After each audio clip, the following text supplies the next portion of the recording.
benar bahwa pembangunan Indonesia di bagian timur, khususnya Papua, juga bisa kita fokuskan, terutama hadirnya daerah otonomi baru, 4 provinsi baru yang juga perlu perhatian pemerintah, dukungan infrastruktur, baik infrastruktur dasar, termasuk lahan yang terus disediakan, perumahan, termasuk juga perhubungan, dan yang paling juga penting adalah bagaimana transmigrasi saat ini bisa membuka potensi ekonomi baru di sana. Yang berikutnya terkait dengan Kementerian ATR BPN, kami juga memetakan apa saja yang menjadi isu dalam tata ruang sekaligus juga pengelolaan lahan di Indonesia. Kita tahu berbagai kepentingan, baik itu lahan hunian, lahan industri, dan lahan perkebunan, termasuk juga yang harus tetap dijaga agar keseimbangan alam tetap terjadi, dan disinilah kompleksitas sekaligus tantangan bagi Kementerian ATR BPN. PKP, Perumahan dan Kawasan Permukiman, ini juga memiliki target yang tinggi untuk bisa menyediakan rumah-rumah yang semakin terjangkau bagi masyarakat berpenghasilan rendah. Kita ingin melakukan pembangunan 3 juta rumah dan harapannya dengan skema yang berpihak pada rakyat kecil, termasuk dukungan dari berbagai pihak, karena tentu Kementerian PKP tidak bisa bekerja sendirian, termasuk hadirnya Kementerian Dalam Negeri tadi, Mendagri, untuk memastikan pemerintah daerah juga dalam satu frekuensi yang sama, menghadirkan rumah-rumah rakyat, mengentaskan permasalahan backlog perumahan, sekaligus menghadirkan perumahan yang semakin layak huni bagi rakyat kita. Dan yang terakhir terkait dengan Kementerian Pekerjaan Umum, tentu berbicara infrastruktur dasar, jalan-jalan, persiapan menuju Lebaran, lalu kita juga kembali meyakinkan agar infrastruktur, misalnya bendungan, itu benar-benar terhubung dengan saluran irigasi sehingga bisa meningkatkan swasembada pangan. Dan yang lain-lain yang tentunya membutuhkan perhatian dari sektor pekerjaan umum. Kira-kira itu teman-teman sekalian yang dapat saya sampaikan. Intinya adalah Bapak Presiden senang bahwa infrastruktur ini terus bergerak, terus mencari solusi, dan kami mendengarkan berbagai masukan dan harapan masyarakat tentunya yang juga penting untuk kami akomodasi dalam pengembangan kebijakan di bidang infrastruktur. Terima kasih. Ya, silakan, mungkin ada yang disampaikan ke menteri-menteri lain.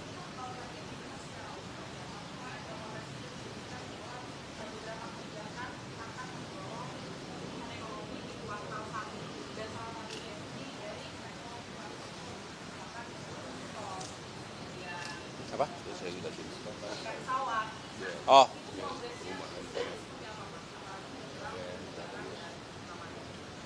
Ya, kami belum bisa mendeklar saat ini karena masih perlu waktu sedikit lagi. Saya mohon waktu terutama Kementerian Perhubungan yang juga tadi masih akan duduk bersama dengan Kementerian BUMN, Kementerian Keuangan, dan lain-lain. Yang jelas semangatnya adalah kami sesuai dengan arahan Bapak Presiden, bagaimana harga tiket, harga transportasi itu lebih terjangkau.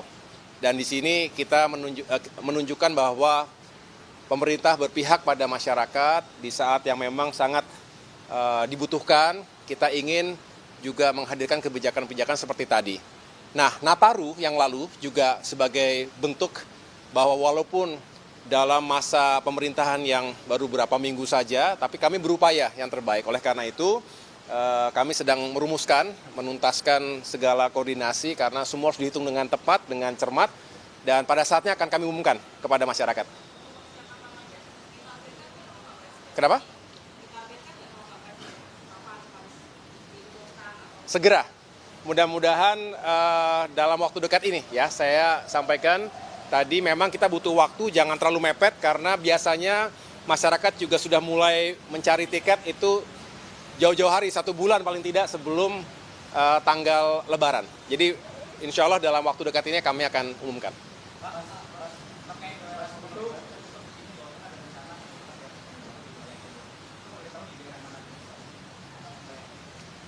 Daerah otonomi baru yang dimaksud tadi ada 4 provinsi di Papua. Ada Papua Tengah, Papua Pegunungan, Papua Selatan, dan Papua Barat Daya. Bukan daerah otonomi baru, Pak. Pembangunan ibu kota. Ya, jadi 4 provinsi tadi kan merupakan daerah otonomi baru. Nah, yang belum hadir ini kan center ataupun pusat-pusat pemerintahannya. Nah, disinilah memang diharapkan pemerintah setempat, pemerintah provinsi misalnya begitu, sudah menyiapkan lahannya. Nah, memohon kepada pemerintah pusat, termasuk Kementerian PU, untuk bisa membangun pusat pemerintahannya. Berarti kawasan gubernurnya, kawasan DPRD-nya, dan lain sebagainya, termasuk tadi MRP ya, Majelis Rakyat Papua. Jadi artinya ini semangatnya adalah bagaimana pemerintah bisa segera bekerja secara optimal setelah ada lingkungan yang dipersiapkan secara infrastruktur. Izin Pak, boleh Pak? Ya. Yang buat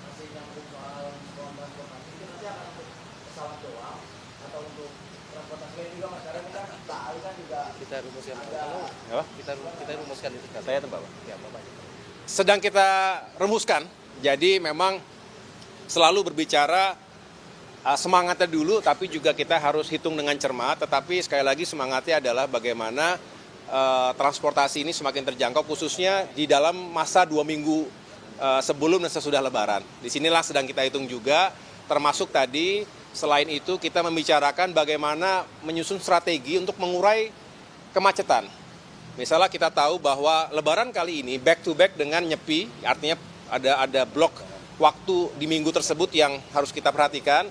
Nah, dihitung dan disimulasikan oleh Kementerian Perhubungan, hari H-min berapa harus sudah mulai diurai, agar tidak semuanya menumpuk di 2-3 hari sebelum Lebaran. Mungkin ada yang lain, silakan. boleh sedikit. Ya, silakan. Pak Sutarno? Udah. Izin Pak Menko. Jadi yang pertama, kami diminta menginfokan kebijakan-kebijakan dan proyek-proyek yang sudah siap. Proyek yang sudah siap untuk diresmikan adalah 3 tower di Kemayoran, yang Wisma Atlet itu sudah siap diresmikan. Kemudian 7 tower sudah siap bulan April akhir Pak Menko. Jadi total 10 tower. Kemudian juga kita diminta mengumumkan perumahan subsidi ya FLPP yang sudah dibangun, yang sedang dibangun, dan yang sudah diserahkan total per hari ini 104.000 per hari ini ya, total 104.000. Kemudian kami juga ada beberapa case yang mesti cepat diselesaikan, seperti kasus pagar di PIK, itu tidak boleh ada rumah eksklusif. Jadi harus ada jalan ya di PIK 1, jalan yang kepada masyarakat. Ya, itu besok saya akan ke sana untuk segera mensosialisasikan itu dengan Pemda DKI, sudah ada RTDL-nya, nanti pennya penetapan lokasinya kita minta ditetapkan dan bisa segera dibangun jalannya. Jadi supaya masalah-masalah ini cepat diselesaikan dengan tuntas. Juga memberikan insentif kepada rakyat kecil, yaitu yang pertama BPHTB dibuat gratis. Yang kedua PPN di bawah 2 miliar buat MBR, yaitu masyarakat berpenghasilan rendah, dibuat gratis. Yang ketiga itu PBG, persetujuan bangunan gedung, dibuat gratis buat rakyat kecil. Jadi itu hal-hal. Kemudian ke depannya kami dengan di bawah arahan Pak Menko dan Pak Nusron membuat PSN, tetapi bukan proyek tapi program strategis nasional.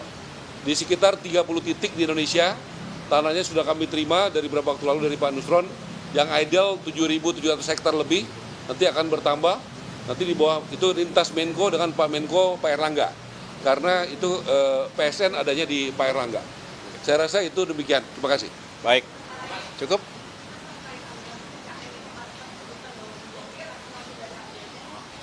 Kenapa? Oh iya, sebentar. Saya menjelaskan satu lagi, izin Pak Menko. Ya. Sudah supaya jelas, dari Bank Indonesia kami sudah mendapatkan pelonggaran GWM, Giro Wajib Minimum. Bank itu ada duitnya di BI, dan itu Bank Indonesia siap untuk menjalankan sejumlah 80 triliun ya, duit bank yang ada di Bank Indonesia. Itu sejumlah 80 triliun, dan kami akan matangkan persiapannya. Besok malam kami akan rapat dengan Menkyu, dengan BUMN, dan juga Bank Himbara di kantor Menkyu untuk merealisasikan dalam rangka dukungan daripada Bank Indonesia untuk program pemerintah. Ya, 3 juta rumah itu artinya 3 juta yang dibangun dan yang direnovasi. Jadi demikian Pak. Makasih Pak. Tutup ya. Apa? Kenapa? Oh ya. Aman.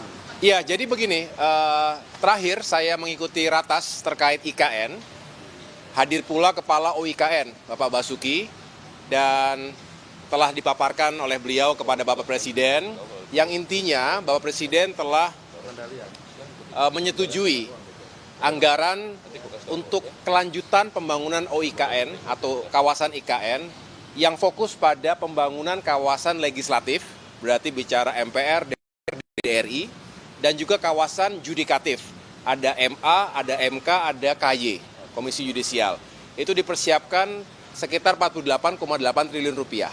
Ini 2025 hingga 2029 dengan tahapan-tahapan tentu yang akan diatur sesuai dengan timeline dan juga rencana kerja yang telah disusun oleh OIKN.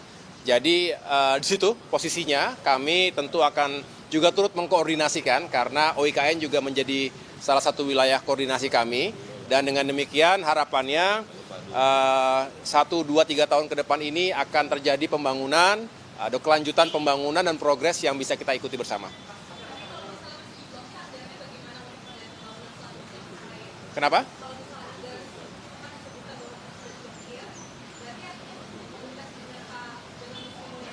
Ya, ini akan kita rampungkan ya, akan kita duduk bersama. Yang jelas pemahaman saya di situ sudah di approve dan tinggal kita yakinkan sekali lagi untuk pencairannya supaya bisa tidak mengganggu ataupun tidak menghambat progresnya. Saya cek sekali lagi ya, makasih. Nanti saya cek sekali lagi. Tidak. Apa gimana? Pagar laut tadi sudah dijelaskan Pak Menteri ATR. Menanyakan pagar laut tadi. Aduh, udah kemarin.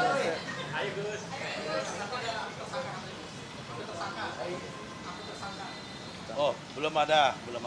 Itu kalau soal tersangka urusannya Pak Kapolri. Jadi tanyanya ke Pak Kapolri yang mengumumkan. Nanti, kenapa? Bekasi. Kalau pemecatan BKW akan kami umumkan harusnya hari ini, tapi karena ada rapat ini besok lah. Tunggu besok lah. Tunggu besok ya. Oke. Dan, kenapa? Yang mana? Kalau yang berkomunikasi dengan pengusaha itu kan kita pemerintah memang wajib komunikasi dengan siapapun. Ya kan, dengan pemerintah, dengan rakyat, dengan pengusaha, semua kita komunikasi. Tetapi dengan komunikasi itu bukan berarti kemudian kita tidak tegas. Bukan berarti kita dengan komunikasi itu tidak menegakkan aturan. Buktinya Pak Aram berteman sama Pak Aguan, besok pagernya mau dibuka. Salah satunya contohnya begitu. Ya? Mungkin dari KPR gimana dengan Pak Aguan? Kenapa? Pagar laut kan udah selesai. Pagar laut 193 SHGB-nya mereka sudah diserahkan kepada ATR BPN kemarin untuk dibatalkan. Yang Bekasi juga sudah diserahkan untuk dibatalkan. Yang Bekasi kan bukan punya Aguan ya, punya yang lain begitu. Kalau sanksi kan urusannya laut, bukan urusan kita. Urusan saya kan urusan penerbitan sertifikat tanah yang tidak proper. Kalau urusan kita.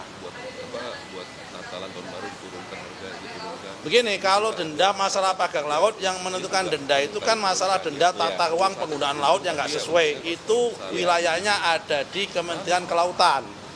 Kalau urusan kita itu masalah administrasi pertanahan. Kita batalkan atau tidak karena itu tidak ada wujud tanahnya gitu ya. Oke.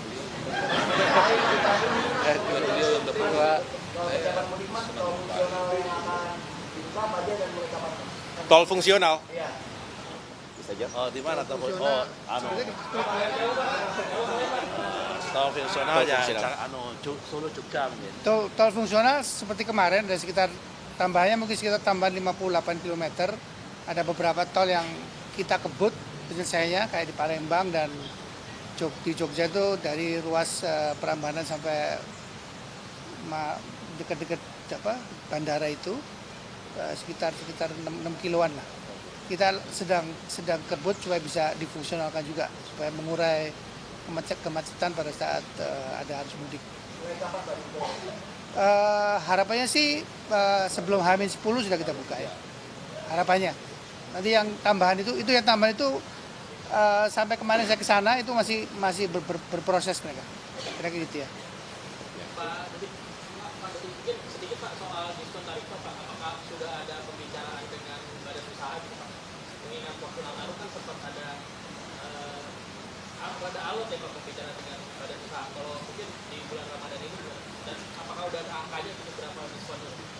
Angkanya masih dibicarakan. Angka pastinya belum Mas, tapi kita sudah mulai bicara. Bahkan hari ini Kepala BPJT sudah Zoom meeting dengan semua badan usaha. Mudah-mudahan nggak berapa lama lagi kita bisa umumkan bersama-sama dengan Pak Menko dan juga tiket pesawat yang lain diskonnya. Dari badan usaha sendiri sudah menyampaikan posisi itu nggak Pak? Soalnya ini kan masih dari Pak Prabowo Pak instruksinya. Ya, tapi kita masih diskusikan secara detailnya. Kemarin Pak Prabowo kan juga nggak bicara berapa besarnya kan. Nanti detailnya seperti apa kita lagi diskusikan.